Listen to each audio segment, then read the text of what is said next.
Today is the second day of the December 89 7-day retreat at Springwater.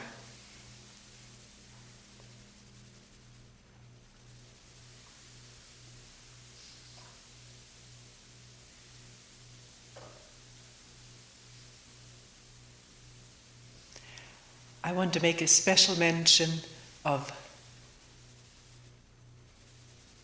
using questions that come up during meetings for the talks. This has evolved over the years.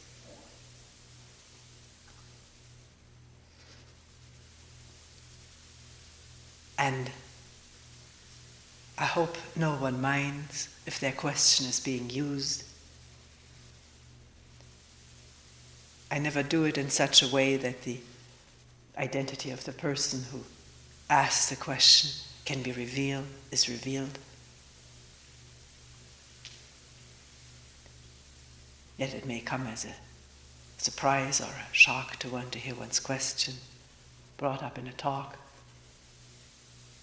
and maybe not put the way one has asked it. And the reason for that is that I don't remember verbatim how a question was put. I sometimes don't have time to write it down right afterwards. I may do it during a break. But also, several different people ask the same questions. So a question which is then formulated at the beginning or during a talk will be a synthesis of many different questions, and therefore maybe sound different than one has put it out oneself, which does not mean that at the time of having brought out the question I haven't listened, just because it is not reproduced verbatim. But if questions remain, then please bring them up. That's one thing meetings are for, to clarify things between us. Or maybe go deeper into a question that may have been superficially touched during a meeting.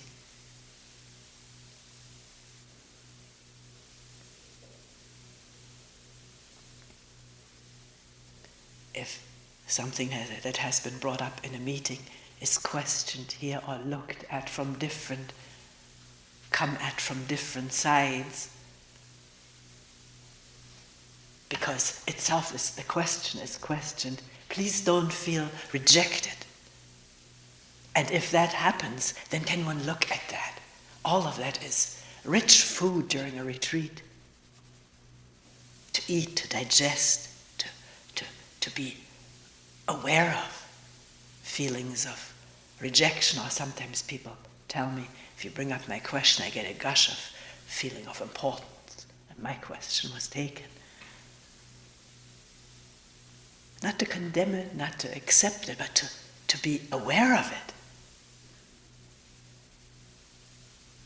it. In a retreat with its quiet intensity, the silence, the stillness, so much more comes into awareness than during our busy, hectic, overloaded daily life.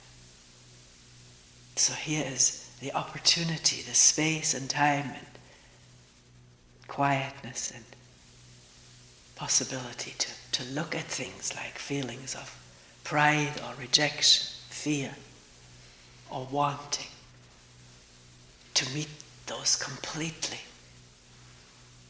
not slur over anything.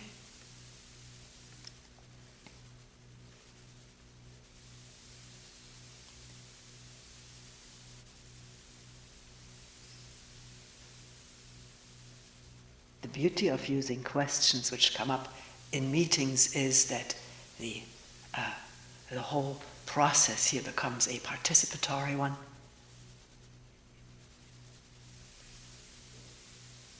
Even questions that aren't brought up specifically. Something may have been said in a meeting that works through this organism here and comes out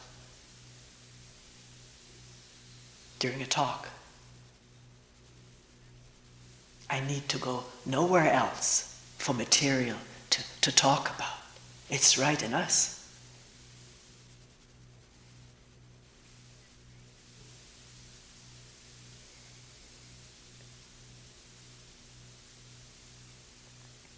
We'll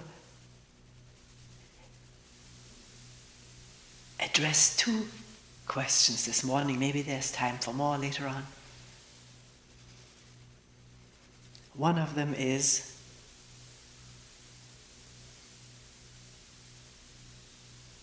do you need discipline for this work?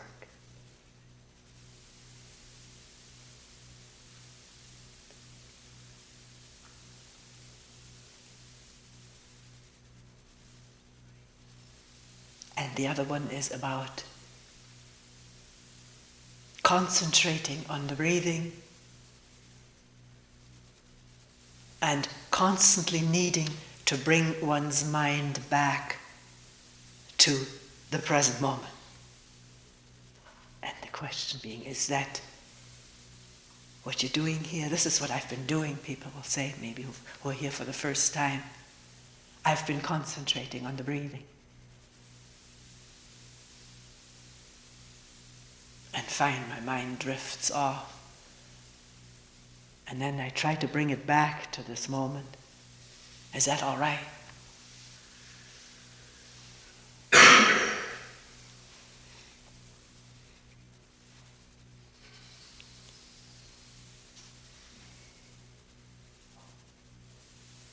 It hasn't happened in this retreat, but people will often ask, what do you do here? What is the practice here that you assign to people for this meditation retreat?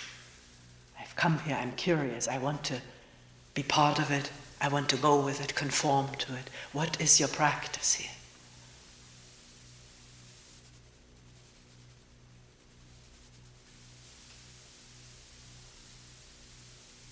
And the related question, does that need discipline?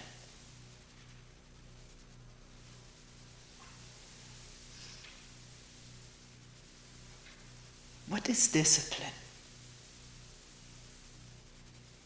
Can we ask that? I haven't prepared this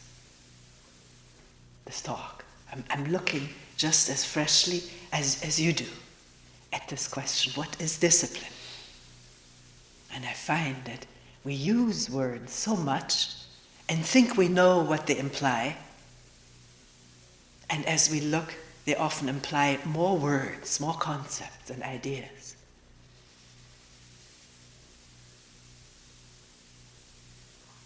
In this case, in asking, does this work of looking, attending, questioning, does it need discipline? What does one mean?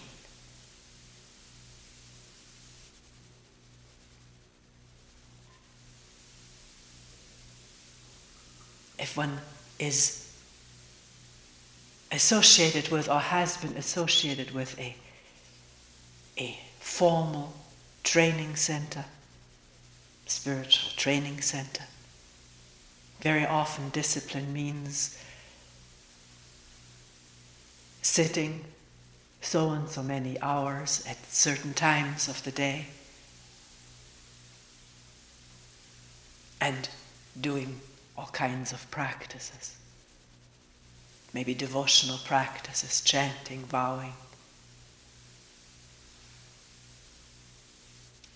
and keeping a certain schedule,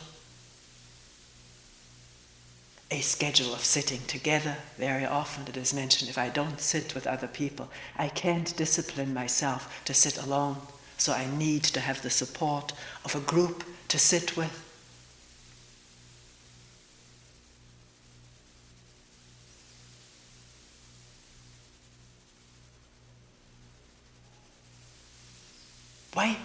Why does one do this work? Why does one sit?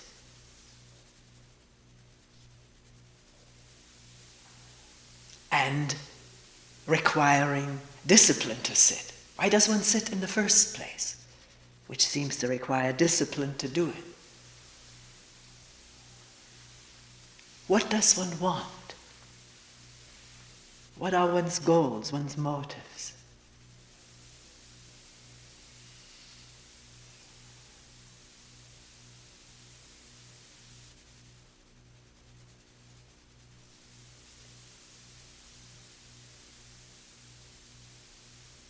Does one want to reach a state different from the present state of confusion, pain, suffering, separation?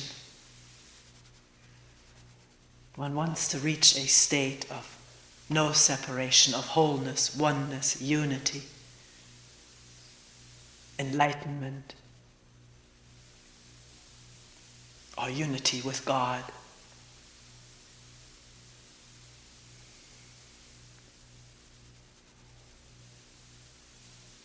Dissolution of the self, ending of thoughts, a state of peace, tranquility, happiness.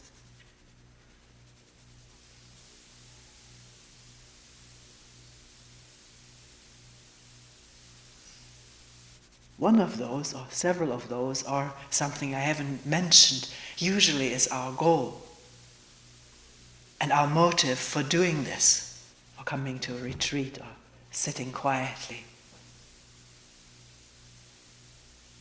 We have heard about it or read about it. It's been recommended to us, a certain place where one can get something like that. And then the question, obviously, what do I do to get there? You can't just tell me that there is a state other than the confusion and misery, separation, suffering of my daily life. You can't just tell me there's another state and not tell me how to get there.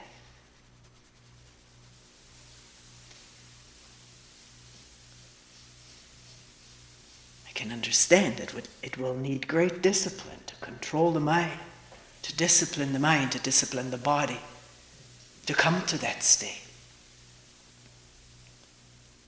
And if one goes to different training places or monasteries, ashrams, each one will prescribe a different discipline. I just have read in a book about different people who describe, or the author describes, the disciplines they went through. Not all of them, but some of them. Amazing disciplines. One person who did go to a monastery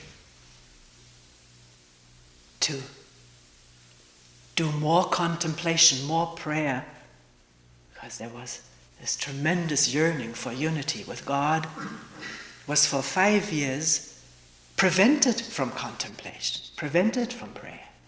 No time given for that. Just a humbling of the person with physical work and demands, drudgery, hardship, as a 5-year step to something else. So there are probably as many different disciplines as there are people, or places, or traditions.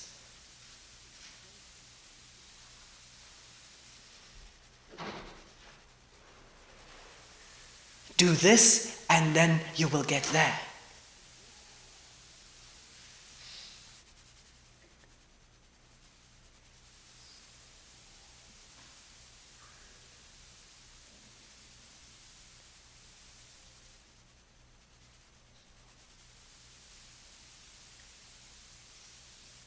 And as long as we want that, we are so willing to submit to this, to the discipline it takes to get what we want.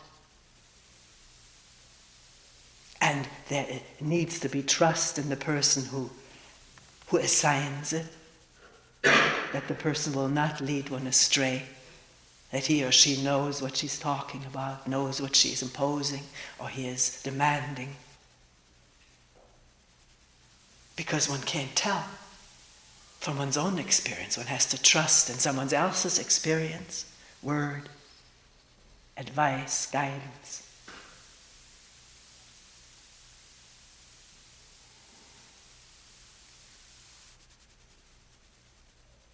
But coming back to the question, what does one want?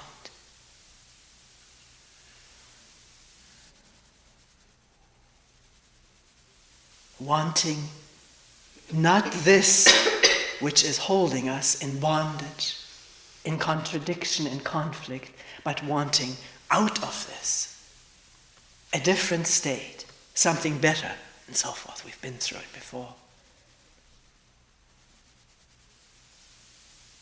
What I'm wondering is, what is this? The conflict that I'm finding myself in almost all of the time, if I am. The difficulties with myself, with people I work with. The anger, the fears, the wantings and desires, the expectations and frustrations and disappointments. The yearning and the all too fleeting moments of pleasure or fulfillment or satisfaction. Maybe some instance of pure joy, and then immediately wanting more of that, and a method to keep it or to achieve it again. Is one interested in this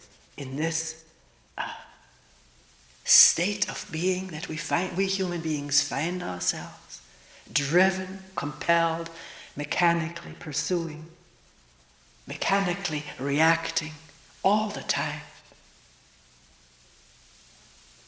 And then faced with the consequences of our reactions, reacting to those, reacting to each other, and so little direct relationship with ourselves, with each other, with the trees and the snow and the footsteps up the hill. And out of looking in this way, the question comes, what is this moment of hardship or difficulty or conflict or dis-ease? What is this me, the self, the I that suffers that finds itself in conflict with itself and with others, with other I's, with other selves, most of the time? This is what the mind and body beckons to find out, to be in touch with, to resolve, on the spot, here, now.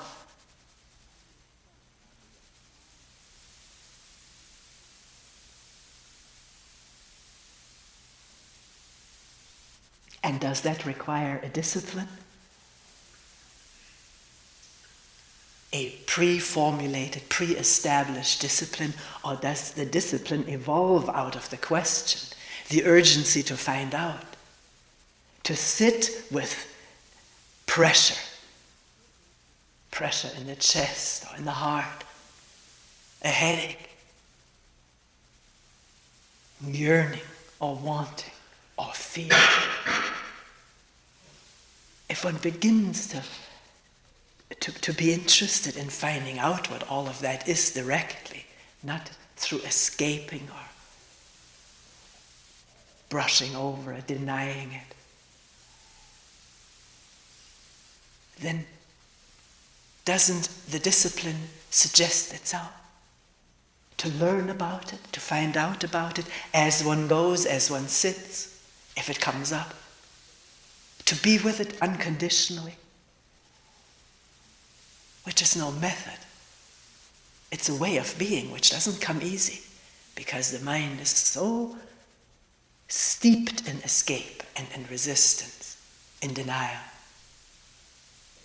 But miraculously enough, this all can come into awareness. This moment of wondering and looking openly and vulnerably, without protection, without defending or shielding or sheltering oneself.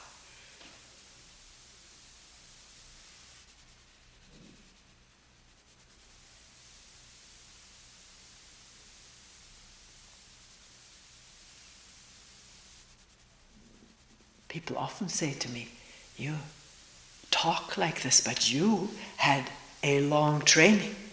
Who are you to talk? A long training in a Zen center. It's true, I did. Started out with following inhalation and exhalation with counting, then just inhalation, counting, then exhalation, counting, which was very brief. It didn't last very long because I was assigned a koan. And it's hard to remember what happened 22 years ago. It started happening 22 years ago, very hard to remember. But one thing remains in memory is that there was always an impulse to brush aside the concentration practice or the koan practice, to get done with it, through with it, so that there would be some moments of just sitting and finding out.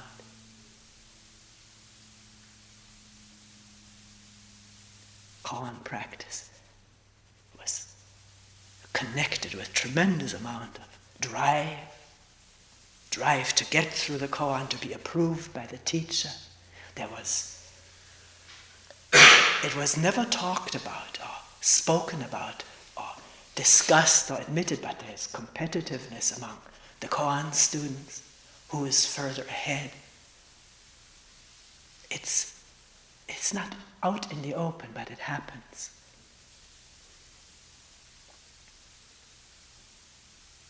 But all of what that had involved, the ambition, the desire to be good, to get the smile of a teacher who likes the demonstration of the koan,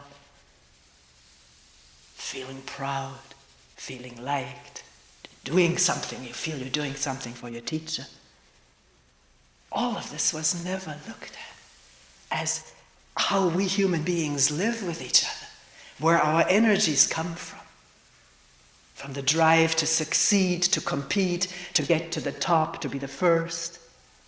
All of that never became a koan.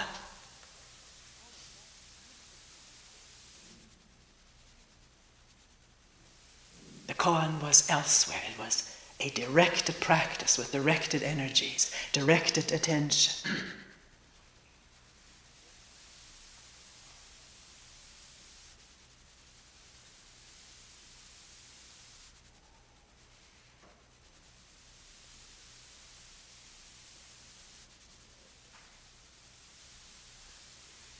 Yeah, you can say, okay, there are other practices which are not like that.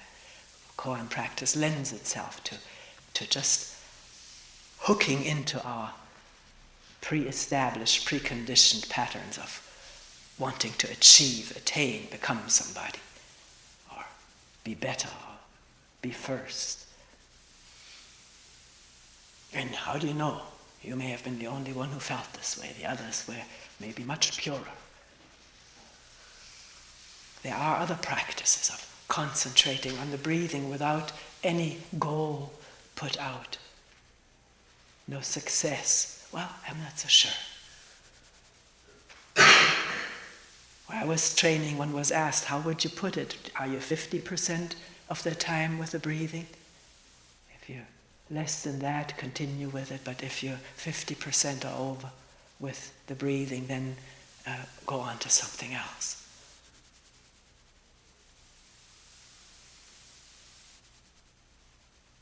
One has to look for oneself, doesn't one? It's nice if everybody brings things up that happen, but may not. But can one look for oneself? What motives are involved in one's practice? And the goal always being separate from oneself in the future, needing time to attain. Years or lifetimes.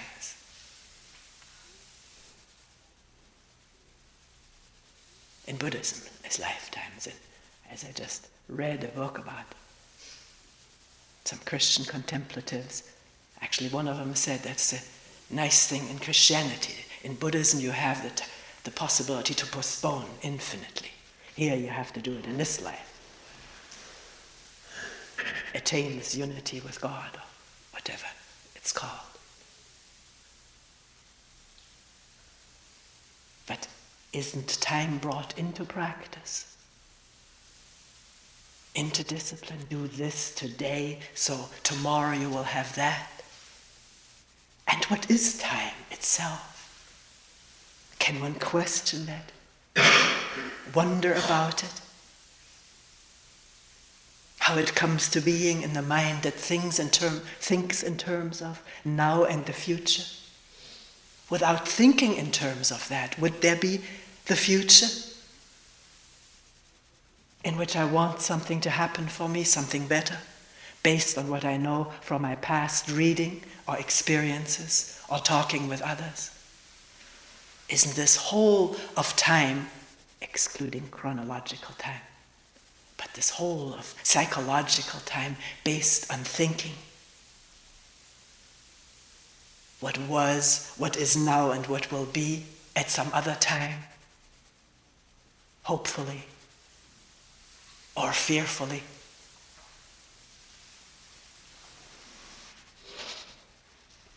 Is it possible for the human mind to understand itself so it does not deceive itself or escape from its doings, from its ongoings, from the consequences of its ongoings? But be aware this moment of thought arising about the future and the expectation, the energy, or the fear with that thought about the future. Can there be insight into that now, this moment, as it happens? And is there a practice to that that involves time again? But what is this moment? Do I have to wait to see? Or can there be wondering right now without knowing? Without postponing or hedging around something?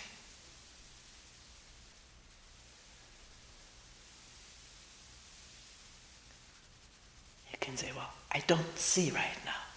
But is that true? There, the breathing is going on. One doesn't have to concentrate on it or make it into a vehicle for attaining a goal. It's palpable, isn't it? This moment.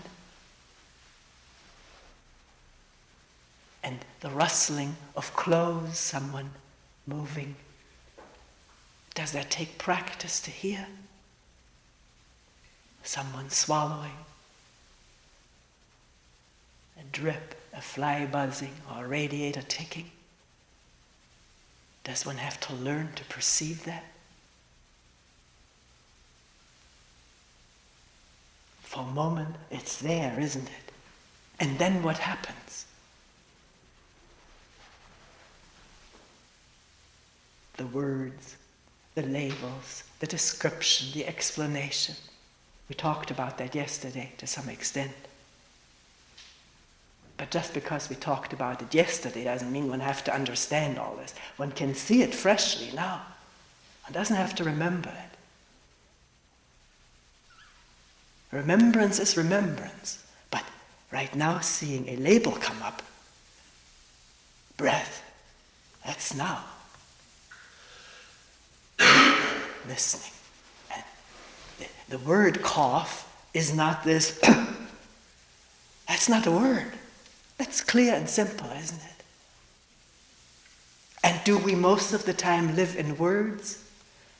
And the associated feelings and emotions, tensions that words bring, concepts, ideas about ourselves and others.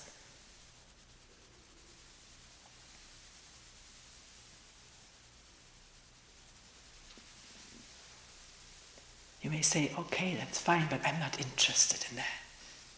Well, that's up to each one. No one is forced or required to be interested in this. But if we wonder at one time or another, maybe already the next moment, why we're caught up in tightness or anxiety, don't we want to find out what this is? Or do we think from long tradition, long conditioning that we have to take our problem to someone else to solve. Get his or her remedies, his or her practices, his or her guidance. Trust this person, follow him or her, and eventually all will be fine. This is how we've been conditioned to believe.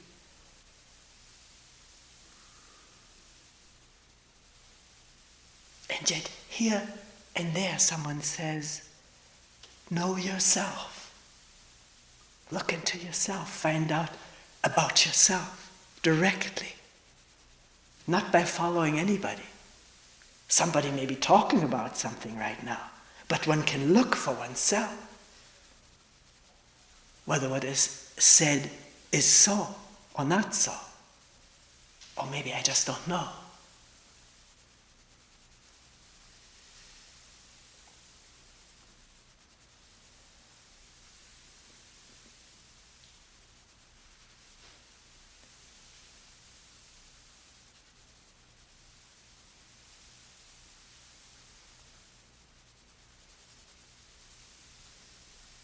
In talking with someone today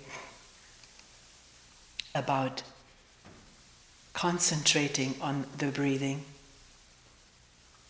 and the energy that comes from it, good feelings of sitting erect and concentrating on the breathing. The question was asked, does that serve to keep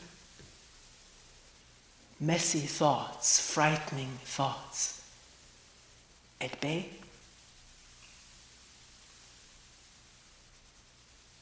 Because we can use such a practice to control thoughts, to quieten the mind, as it is often said. And it seems so clear and obvious, unless the mind is quiet, it can't see clearly. That's often the reason, the argument for first quiet the mind and then see. But when they, in the process, become very conditioned to this concentration practice on the breath or on whatever one is concentrating, and hold on to it because of the good feelings it brings, and the holding at bay of disturbing thoughts, disturbing images, or feelings and emotions.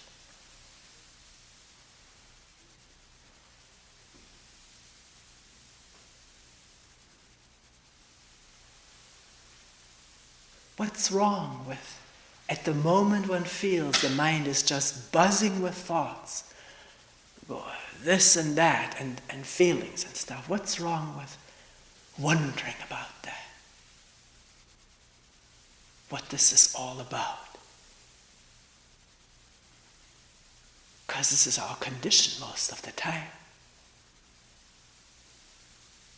Can there be an instant of pausing and wondering in the presence of this whirlwind? Maybe catching a glimpse here and there of a thought, seeing it at a glance. Thought of me tomorrow, me in the future, or me yesterday, me with him or me with her. Oh me, poor me.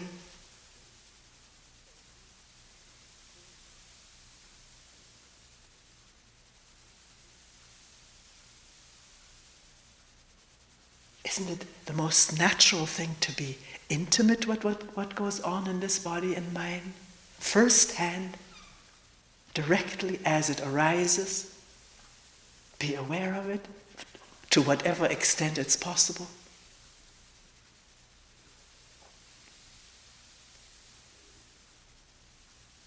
We have no training in that. There's nothing in our schools, our kindergartens or preschool, to be aware of the thoughts that go through the mind and how a thought immediately links up with a sensation, an emotion, a remembrance, attention. Attensing is what I mean. We ignore all of that. It's not part of our curriculum of education, of learning.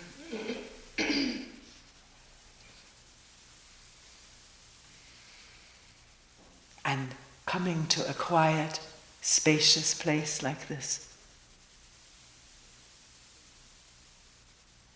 can one give some time to that, some energy, some interest?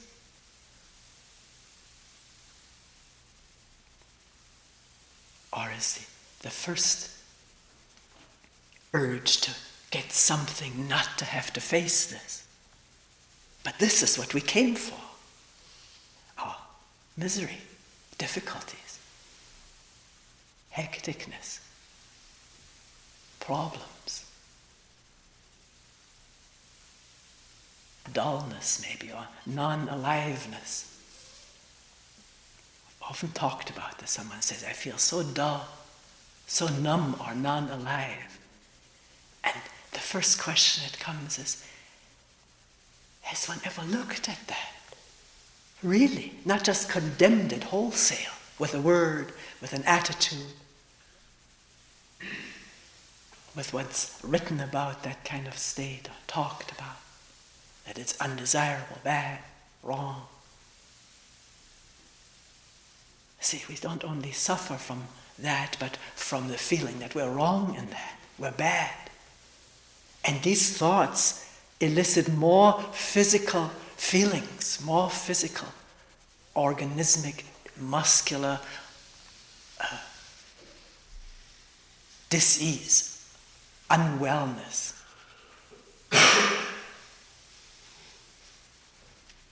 Being in conflict with something that's there, a feeling of deadness or dullness. But what is that if one doesn't stick with the word and the reaction to it? One sees that the word is not this feeling, and the reaction to it, it's bad, only complicates it, makes it worse feeling. Can one stop and just be with what's there right now? What is based on our whole individual and collective past, sitting here, be with that. Openly, vulnerably, non-selectively, non-judgmentally, with no practice to tackle it, in all openness and not knowing where to go from here. Or is that too much?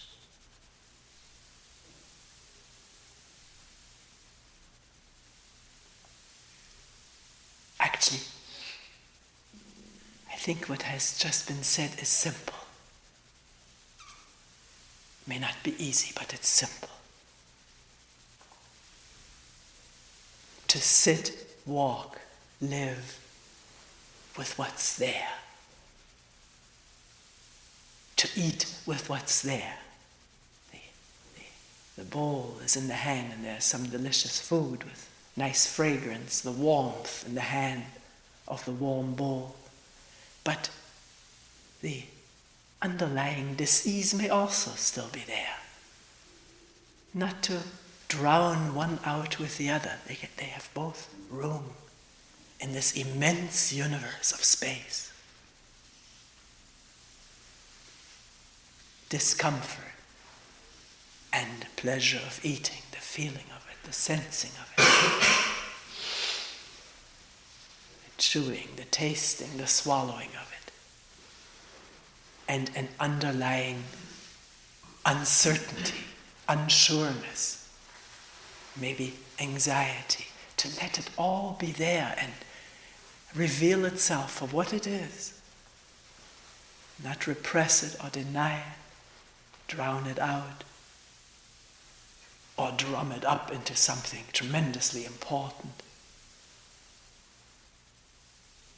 It's just one of the 10 million of occurrences this instant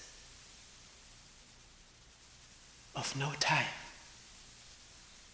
because no pressure to get rid of it, overcome it, or change it.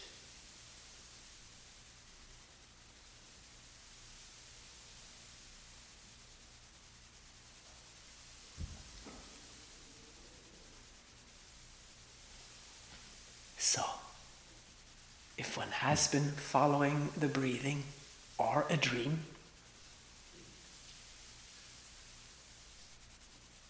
fantasy, some train of thought. And for a moment, there's a waking up, a coming to that this is what's happening, dreaming, fantasizing, thinking.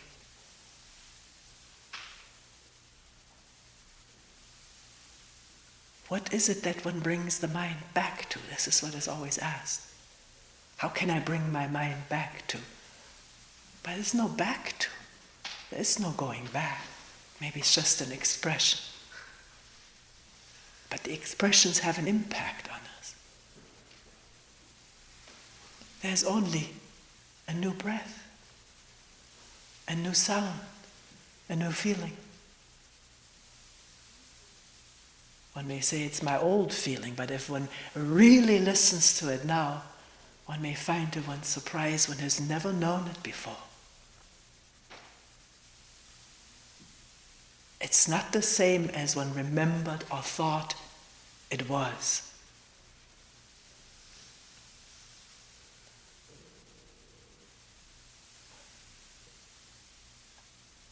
And the breathing needs not to be made into something separate from the aching, the anguishing, the drip from an icicle.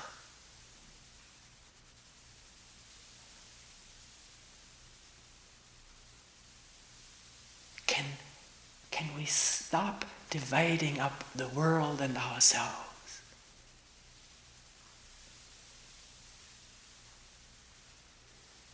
Or at least see that's what we're doing all the time.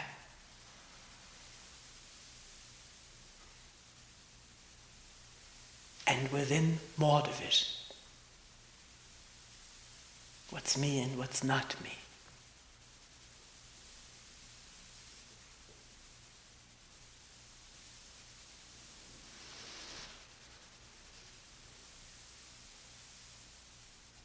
And if you say, yes, that makes sense. Stop dividing up the world and ourselves. How do I do it? Tell me how.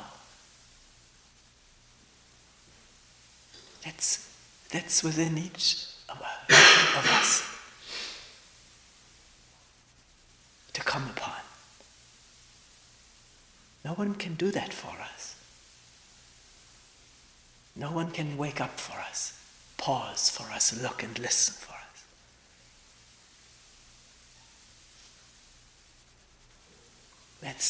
That's the freedom of it all. We don't have to follow and conform and trudge along after someone else's path laid out.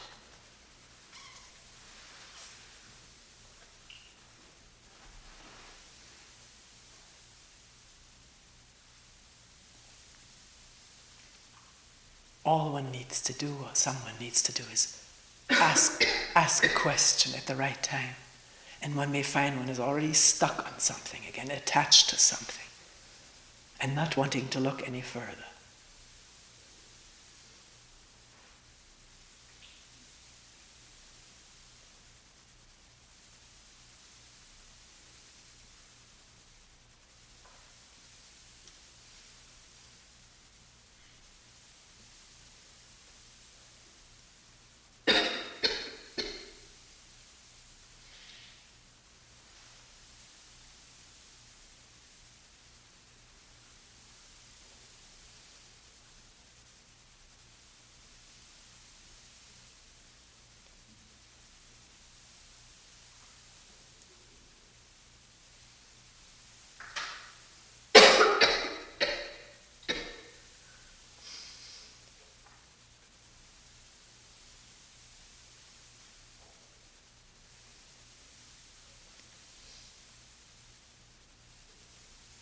Somebody mentioned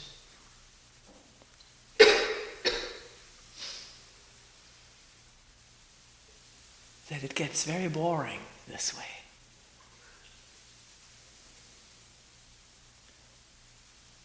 Although the person was already questioning this whole thing of boredom, of designating a state one finds oneself in as boring. What is boredom? we can question it. We don't have to go with the ideas that boredom is something bad, I shouldn't be bored. But what does it mean to be bored? To dive into it. Right now I feel, maybe I don't, but I'm bored. And somehow or other it's verbalized, vocalized within. One says this to oneself. We speak to ourselves about ourselves all the time. And it's mighty interesting to listen in, to eavesdrop on all of the things we say to ourselves, about ourselves, or to others about ourselves. Or as some person mentioned to me, I've discovered I hear other people talking about me too. It's not just that I talk about myself, but I hear other people saying, isn't he this or isn't he that? So, it's like listening to a play. It can be very interesting. We're so used to it and taken up in it. And we talked about that yesterday. There's a difference between sort of involved or taken up by it or pausing to listen to it. Then it's a different state of mind. To hear, I just said I'm so bored. What do I mean by it?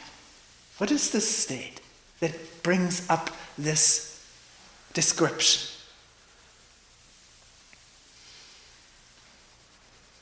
And in looking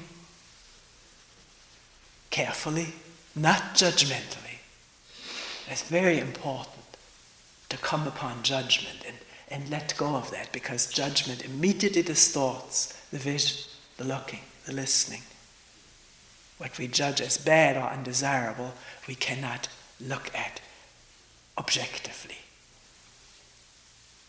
fairly. So boredom means I want something else, doesn't it?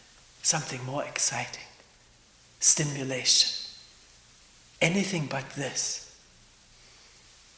But what is this state without stimulation, without impulse from the outside, or without energy? Can one be with it unconditionally? Maybe it's a state of withdrawal from so much stimulation, which all of us have all day long, tremendous amount of stimulation. And then sitting quietly in an empty room, there's a withdrawal, a wanting something. Can one be with that wanting something, with that movement? It is a palpable, perceivable, feelable movement. Something. And this time, instead of giving it this something by fantasy, one is just with the movement of grasping and wanting. Normally, we go with what satisfies, go to a fantasy. If we're not sitting in a retreat, we go to the refrigerator or call up somebody or go to a movie or do something that will satisfy this stimulation-starved organism. But isn't it interesting to find out how it is if one doesn't go with it and remain with what's there in depth? Not just superficially. Then comes condemnation or escape, expectation. But go plumbing it in depth.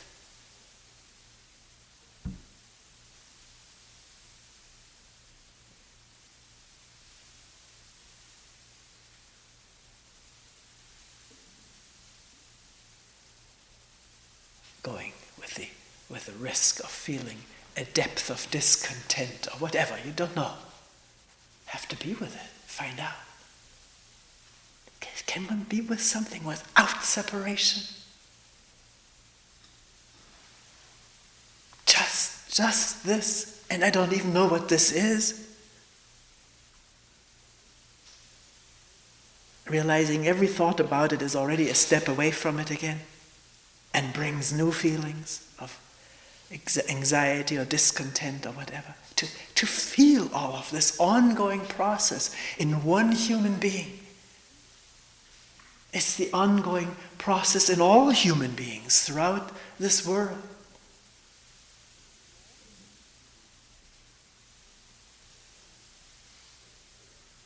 You can say, well, how do you know that? Well, just sit down with someone and talk intimately, not just superficially about superficial things, but what goes on in us.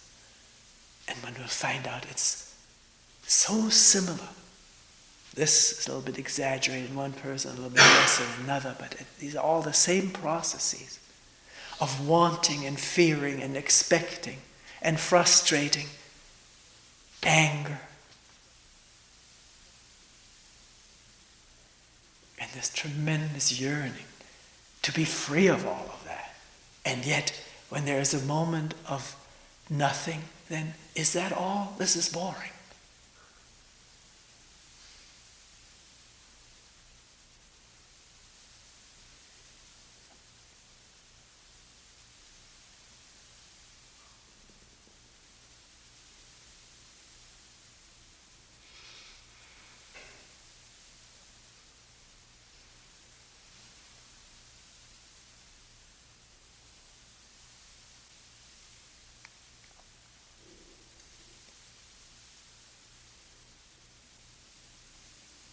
That's precisely what one may come upon in being so unconditionally with one moment's state, like boredom.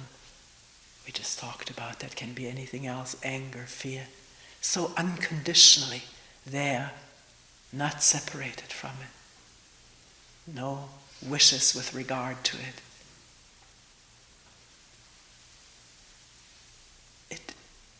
It dissolves. It doesn't remain the same. It can only maintain itself through further thought and reaction and wanting and not wanting. When that is quiet, then that dissolves. This dissolves because it's the product of wanting and fearing and desiring and expecting and not getting. And at that moment when there's nothing, can there be that unconditionally? Nothing?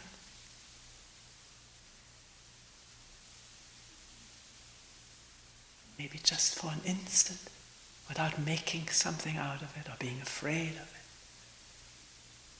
The moment we verbalize it, we may scare ourselves silly about it. Not the state of nothing, but the idea about it. The thoughts about it, the reactions to it.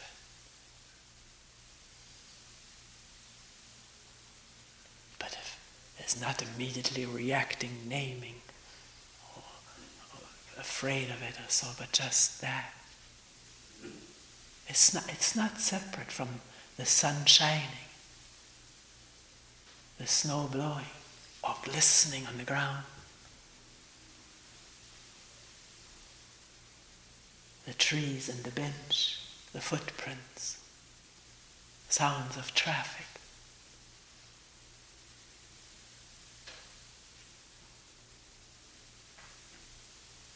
Or people sitting here, listening, quietly breathing.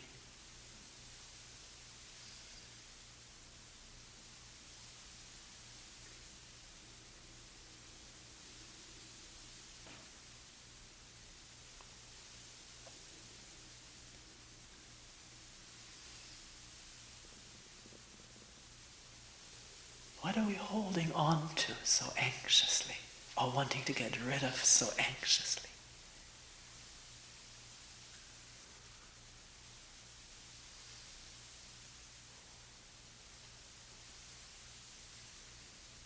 There's nothing to hold on to, nothing to get rid of, just what is. And what is that?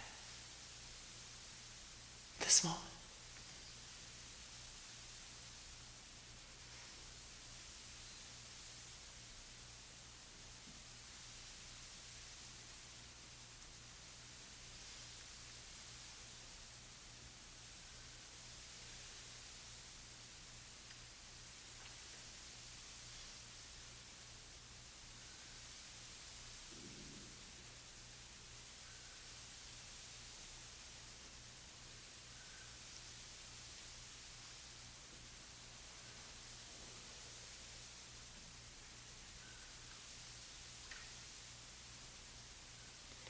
We will end here for today.